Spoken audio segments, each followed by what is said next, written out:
So we're comparing the new Galaxy A13 5G versus the Moto G Stylus 2022. Now this is the 4G LTE version, which is about the same price as the Galaxy A13, ranges from about $250 to $280 in the United States, depending on which version you get. Now there is a more expensive 5G version of the Moto G Stylus, but that's going to cost almost twice as much, around $500. You get 6 gigabytes of RAM, 128 gigabytes of storage with the Moto G Stylus, 4 gigabytes of RAM, 64 gigabytes of storage for the Galaxy A13. You get a 6.6-inch 720 by 1600 display on the A13. You get a 6.8-inch 1080 by 2460 resolution on the Moto G Stylus. And then you get 90 Hz refresh rate on both of these phones. You can watch YouTube videos up to 1440p resolution on both, HD playback resolution for Netflix on the A13, Full HD playback on the Moto G Stylus. So as far as which one has the better screen, to me the Motorola phone definitely looks a little bit better in person. Of course it's going to be personal preference. To me it just feels like the Moto G Stylus looks a little bit better as far as screen quality, but they're actually pretty comparable when you put them right next to each other. Overall, I think they're pretty much what you would expect from a phone in this price range. And then you get a 5000 milliamp hour battery in both of these phones as well. Now during my battery drain test, I got 8.5 hours for the Moto G Stylus, 9.5 hours for the A13 5G. Obviously there's a lot of variables when it comes to battery life, but both of these have pretty good battery life and are going to last through most of the day with normal usage, even more once you turn the screen brightness down. But in my testing, the phone with better battery life is going to be the Galaxy A13 5G. You get a MediaTek Helio G88 processor in the Moto G Stylus, MediaTek Dimensity 700 processor in the A13 5G. So a little bit different MediaTek processors, and then Geekbench testing is actually going to be somewhat close, a little bit higher on single core scores for the A13, but then you get higher multi-core scores on the Moto G Stylus. Both of these phones are not going to be considered gaming phones, but with HD graphics, high frame rates on both of these, they actually look pretty good and do a decent job when playing PUBG Mobile, Asphalt 9. They didn't seem to have any glitches or overheating issues on either one. I think you're going to enjoy playing games on either phone. The games seem to load fairly quickly. Graphics look pretty nice and sharp overall as well. And I had fun playing games on both of these in my testing, so I don't think you can go wrong with either one.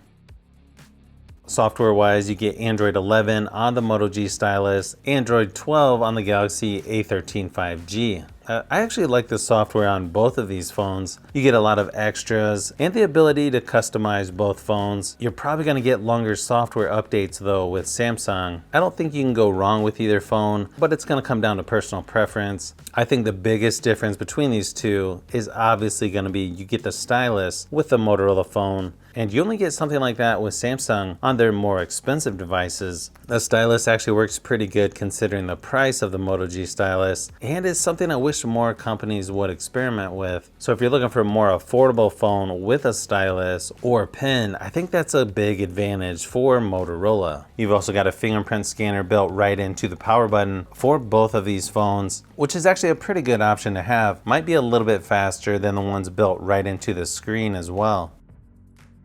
When it comes to the speakers between these two, the Moto G Stylus is going to win this one. The A13 has decent sound coming from the bottom, but you can barely hear it up by the earpiece. Here's a quick audio test from each just to see what you think.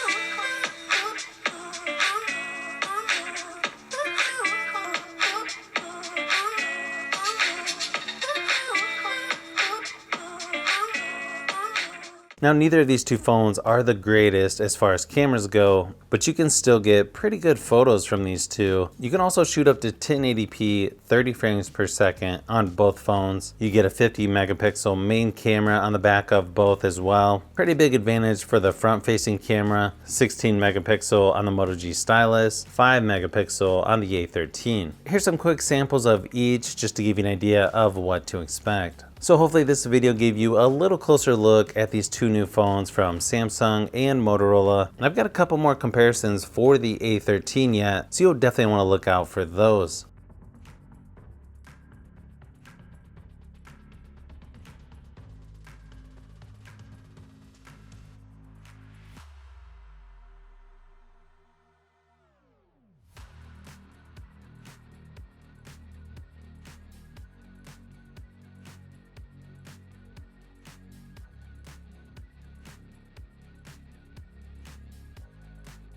The good thing is you're gonna get a headphone jack with both of these phones, but as you can see in most categories, Motorola is the better option.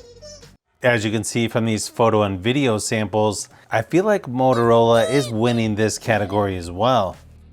So I don't know, maybe it's just me, but this one was a pretty easy win for Motorola. It just feels like it has a better looking screen, better speakers, and then plus you also get the stylus. Really the only area I feel like Samsung might beat Motorola is when it comes to how long you're gonna get software updates. But I almost feel like people are always upgrading phones at least every 2 years. So if you fall into that category, it might not be a big deal.